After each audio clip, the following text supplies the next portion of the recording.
दिया दे रखा है कि ए बिंदु और बी बिंदु दो बिंदु दिए गए हैं और दोनों बिंदुओं के बीच की दूरी कितनी दी गई 5 सेंटीमीटर। दोनों बिंदुओं के बीच की दूरी कितनी है 5 सेंटीमीटर है। ए बिंदु पर विभव 10 वोल्ट है और बी बिंदु पर विभव -10 वोल्ट है। तो हमें ज्ञात क्या करना है, इन दो बिंदुओं के बीच में किया गया कार्य ज्ञात करना है। डब्ल्यू बराबर क्या करना है, क्वेश्चन मार्क। सवाल में क्या दे रखा है कि सवाल में दिया गया कि ए बिंदु से बी बिंदु तक ले जाने में कार्य ज्ञात करना है। तो ए बिंदु से बी बिंदु तक कितना कूलाम आवेश लेके जाते हैं, 1 कूलाम आवेश ले जाने में हमें प्रति कार्य क्वेश्चन मार्क ज्ञात करना है।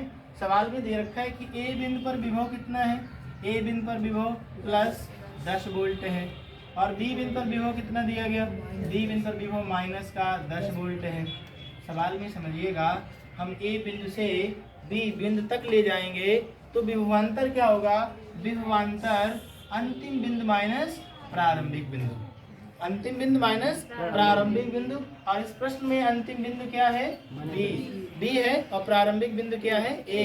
तो बी बिंदु से ए बिंदु से जब बी बिंदु तक ले जाते हैं तो विभवांतर अंतिम बिंदु माइनस प्रारंभिक बिंदु हो जाएगा, अर्थात B B minus B A equal to कितना, W/Q0। ठीक है, तो बी बिंदु पर पोटेंशियल कितना दिया गया -10, ए बिंदु पर पोटेंशियल कितना दिया गया +10, डब्ल्यू पता नहीं है और आवेश कितना 1 है, -10 और 10 कितना हो जाएगा -20, W/1 यानी कि W equal to -20 joule. Joule किस भौतिक राशि का मात्रक होता है, किस भौतिक राशि का होता है, कार्य का या किसी भी प्रकार की ऊर्जा, एनी टाइप एनर्जी, क्या होता है, जूल। नोट कर लीजिएगा। इस तरीके से प्रश्न हमारा